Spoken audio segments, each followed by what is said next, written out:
Hello everyone, સ્વાગત છે તમારું મારી યુટ્યુબ ચેનલમાં. મારું નામ કૃષ્ણા છે અને આપણે એલડી વાઘેલા સર સાથે આપણો સંવાદ ચાલુ જ છે અને આપણું હવે આ જે પાર્ટ 5 છે એમાં આપણે જઈ રહ્યા છીએ. તો સર સાથે આપણે વાતચીત કરવાના છીએ અને પાર્ટ 4માં આપણે સર સાથે પાર્ટ 1થી પાર્ટ 4 સુધી આપણે સરની મેડલ અને એમના બચપનની અને ઘણી બધી સ્ટોરીઓ સાંભળી.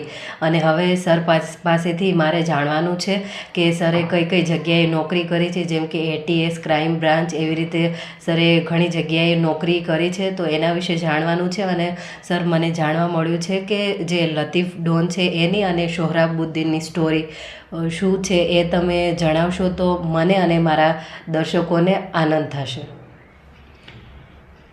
કૃષ્ણાબેન, આપણે મારી જીવન દરમિયાન જે નોકરીઓ મેં કરી છે એમાં શરૂઆતના મારા તબક્કા ભાવનગરમાં રહ્યા.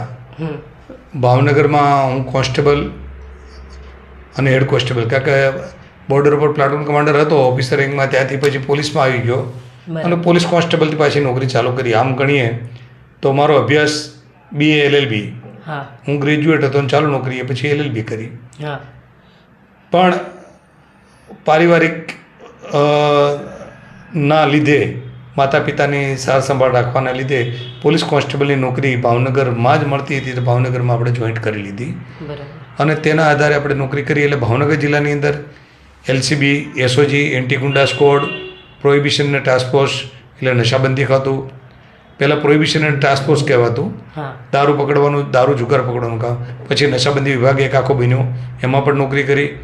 મારે એન્ટી ગુંડા સ્કોડમાં નોકરી કરી, જુદા જુદા પોલીસ સ્ટેશનોમાં મેં નોકરી કરી, એમાં ડિસ્ટાફમાં નોકરી કરી અને આ બધા ગુના ડિટેક્ટ કરવાનું, ચોરી પકડવાની, લૂંટ પકડવાની, દારૂ જુગાર, આવું બધું પકડવાની કામગીરીઓ કરતો રહ્યો. અને એ કામગીરી દરમિયાન મને અનેક ઇનામ મળતા રહ્યા. ભાવનગર જિલ્લાની મારી જે નોકરી હતી એ 2009 સુધી હતી. 1983માં ભરતી થયો ત્યારથી. એ દરમિયાન મને 222 જેટલા ઇનામો તે વખતે મળી ગયેલા. એમાં મોટા મોટા ઇનામ પણ મળેલા. એમાં ઉલ્લેખ કરું તો ગુજરાતના મુખ્યમંત્રીના હસ્તે એક 10,000નું ઇનામ 56 લાખની હીરા ધાડનું મળેલું. એની સ્ટોરી હું તમને પછી કહીશ.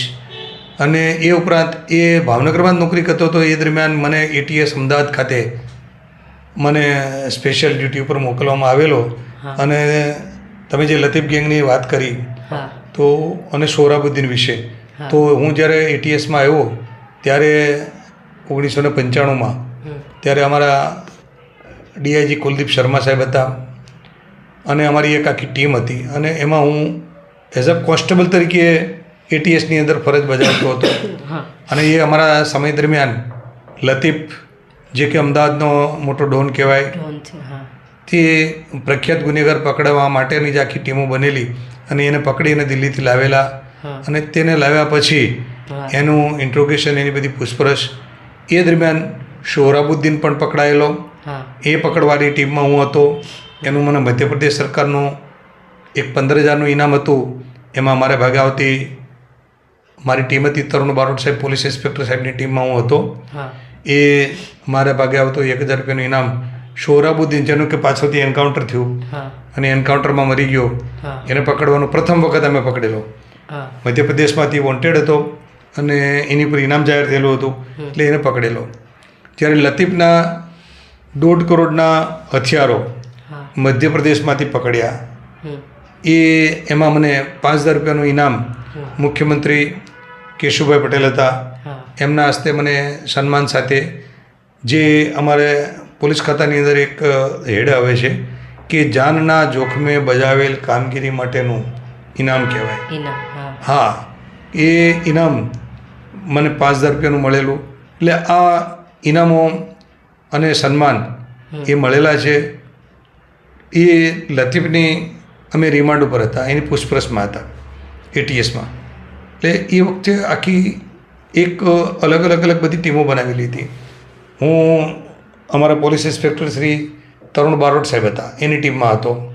અમારા સુપરવિઝન અધિકારી તરીકે અભય ચુડાસમા સાહેબ, એ વખતે DYSP હતા, હાલમાં IGP છે, એ હતા. ઘણા બીજા પોલીસ ઇન્સ્પેક્ટર સાહેબો હતા, એક આઈસી રાજ સાહેબ હતા, એક જેજી પરમાર સાહેબ હતા, અને અમારા એટીએસમાં એસપી તરીકે આશીષ ભાટિયા સાહેબ હતા. તે વખતે આખું આ ઓપરેશન જે ચાલેલું લતીફને પકડવા માટેનું, અને એટીએસની ટીમ આખી કુલદીપ શર્મા સાહેબની આગેવાની નીચે દિલ્હીથી એને પકડીને લાવેલી. એ પછી એની આખી પૂછપરછ કરવામાં આવી. એ એટીએસમાં અમારી જે કામગીરી હતી એ બધાને અલગ અલગ કામગીરી હતી. એમાં અમે ડોન જે લતીફ કહેવાય તેનું ઇન્ટ્રોગેશન કરતા હતા અધિકારીઓના માર્ગદર્શન નીચે.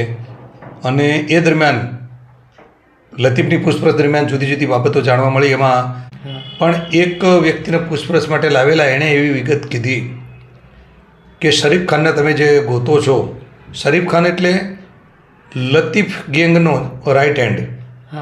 એણે ઓઢવમાં રાધિકા જીમકાના હત્યાકાંડ કરેલો, અને એ જુગારના એક ક્લબ ચાલતી હતી, તેન પતિનો જુગાર રમવાની. એ ક્લબની અંદર એણે જઈ અને બેફામ ગોળીબાર કરેલા. એમાં ઘણા લોકો મરણ પામેલા. એટલે એ રાધિકા ઓઢવ હત્યાકાંડ તરીકે ઓળખાય છે. એ શરીફ ખાને લતીફના કહેવાથી કરેલું, અને શરીફ ખાન આજ સુધી પકડાણો નથી. એ આજની દિન સુધી વોન્ટેડ છે. તો એને શરીફ ખાનની શોધખોળ માટે થઈ અલગ અલગ વ્યક્તિઓને લાવતા હતા. લતીફની પૂછપરછ દરમિયાન વિગત બધી ખુલતી હતી. એ દરમિયાન એક વ્યક્તિને પૂછપરછ માટે એટીએસમાં લાવેલા, અને તેમાં એણે એક વિગત કીધી કે તમે જે શરીફ ખાનને શોધ કરી રહ્યા છો, એ શરીફ ખાનને તમારે માહિતી જોતી હોય તો તમારે એક દાણી લીમડામાં, એક ભંગારના ડેલામાં એક મધ્યપ્રદેશનો માણસ છે, એને મેં શરીફ ખાનની સાથે જોયેલો. તો તમે એને લાવીને પૂછપરછ કરો તો તમને શરીફ ખાનની કોઈ વિગત જાણવા મળે.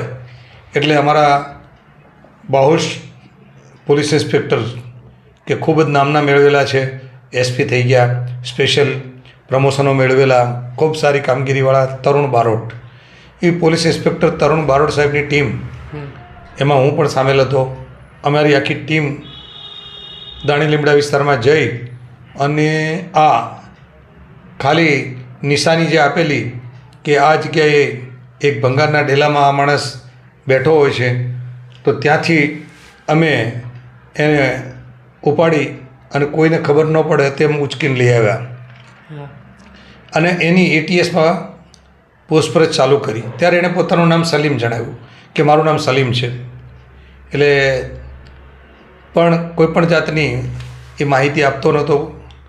અમારી એકધારી 7 થી 8 9 દિવસ સુધી પૂછપરછ ચાલુ રહી. પણ એ બધી સ્ટોરી અલગ અલગ સ્ટોરીઓ કીધા કરતો હતો. એક બાજુ લતીફની પૂછપરછ ચાલુ હતી, એક બાજુ લતીફ ગેંગના જેટલા માણસો અલગ અલગ ટીમોમાં પકડીને લાવતા હતા એની બધાની પૂછપરછ ચાલુ હતી. એ વખતે આખું એટીએસ ધમધમતું હતું લતીફ ગેંગના માણસોથી બધાએ. અને જુદા જુદા પોલીસ સ્ટેશનોમાં જે ગુના દાખલ થયેલા, અનડિટેક ગુનાઓ હતા, મર્ડરો હતા, એની બધાની એ વખતે ડિટેક્શન થતા હતા અને પૂછપરછમાં વિગતો ખુલતી હતી કે ભાઈ ફલાણા ગુનામાં જે મર્ડર થયેલું છે, આ અનડિટેક મર્ડર છે, પણ એ ફલાણાએ કર્યું હતું, પેલા માણસે કર્યું હતું. આવી બધી એકબીજાની પૂછપરછમાં નામ ખુલતા અને એકબીજા આરોપીઓને પકડીને એટીએસમાં લાવવામાં આવતી હતા. તો આ સલીમ નામથી અમે જે લાવેલા, એ માણસ જુદી જુદી સ્ટોરી બનાવતો હતો, પોતાના નામ, એના મા બાપના નામ ને આવું બધું 8-9 દિવસ સુધી સતત બોલતો રહ્યો, પણ પોતાની કોઈ સાચી હકીકત જણાવતો નહોતો. જ્યારે એને લતીફને પણ બતાવવામાં આવ્યો કે જો લતીફ પણ અહીંયા છે અને લતીફ પણ પોતાની સ્ટોરી લખાવે છે, તું લખાવી દે. બહુ એક્સાઇટ થયો જુદી જુદી રીતે. અને ખૂબ જેને અમારે પોલીસની ભાષામાં કહેવાય કે બધા પ્રકારની ડિગ્રીઓ, 3rd ડિગ્રી કહેવાય, પછી ઇન્ટ્રોગેશન કહેવાય, પૂછપરછ કહેવાય, રિમાન્ડ કહેવાય, એ જે પબ્લિકના ઓલાની અંદર જે કહેવાય એવા બધા પ્રકારના જે ઉપયોગ થતા હોય એવા બધા પ્રકારના ઉપયોગ કરીને અમે પૂછપરછ કરતા હોઈએ અલગ અલગ થિયરીથી. તો એ દરમિયાન 8મા કે 9મા દિવસે આ સલીમ નામનો જે વ્યક્તિ હતો એ ભાંગી પીડ્યો, થાકી ગયો અને કંટાળીને પછી ઊભો થઈને બોલ્યો कि अब लिखो मेरा नाम सलीम नहीं है, मेरा नाम सोहराबुद्दीन अनवरुद्दीन शेख, गांव जर्निया मध्य प्रदेश का मैं रहने वाला हूँ। और मेरे कुएं के अंदर, मेरे खेत में मेरे कुएं के अंदर मेरे पास सभी हथियार पड़े हुए हैं। मेरे पास हैंड ग्रेनेड भी है, मेरे पास कार्टिज भी है। अब जो मुझे पूछ रहे वो सब हथियार मेरे पास है, सब मेरे कुएं के अंदर रखे हुए हैं। આવું કહી અને એણે કબૂલાત આપી દીધી અને એની ઉપરથી પછી અમારી સ્ટોરી પાછી ચાલુ થઈ। અમે એને બેસાડીને શાંતિથી પાણી પીવડાવીને પાછી પૂછપરછ ચાલુ કરી। એટલે પછી એણે 9 દિવસે સલીમમાંથી સોહરાબુદ્દીન બન્યો અને આખું નામ લખાવ્યું કે સોહરાબુદ્દીન અનવરુદ્દીન શેખ, ગાંવ જરણિયા, મધ્યપ્રદેશનો રહેવાસી। અને પછી એની આખી સ્ટોરી ચાલુ કરી અને એ સ્ટોરી ઉપરથી પછી અમે એના આખી ટીમ એના ગામમાં જવા માટે ક્રાઇમ બ્રાન્ચની ટીમ આ બધી સ્ટોરી ખુલી ગઈ, એણે લખાવી દીધું। અધિકારીઓની મિટિંગ મળી, દિવાળીનો સમય આવતો હતો, દિવાળી બેસતું વર્ષ ના 2 દિવસ અગાઉ જ આખી સ્ટોરી ખુલવા પામી। પણ એટલું બધું એટીએસની અંદર સિક્રેટ રહેતું હોય છે, કોઈને કાંઈ ખબર ના પડે। એટલે પછી તહેવારો કોઈના બગડે નહીં એટલા માટે અમે દિવાળી પછી 2 દિવસની રજા રાખીને દિવાળી પછી ઓપરેશન મધ્યપ્રદેશમાં કરવાનું આયોજન ગોઠવ્યું।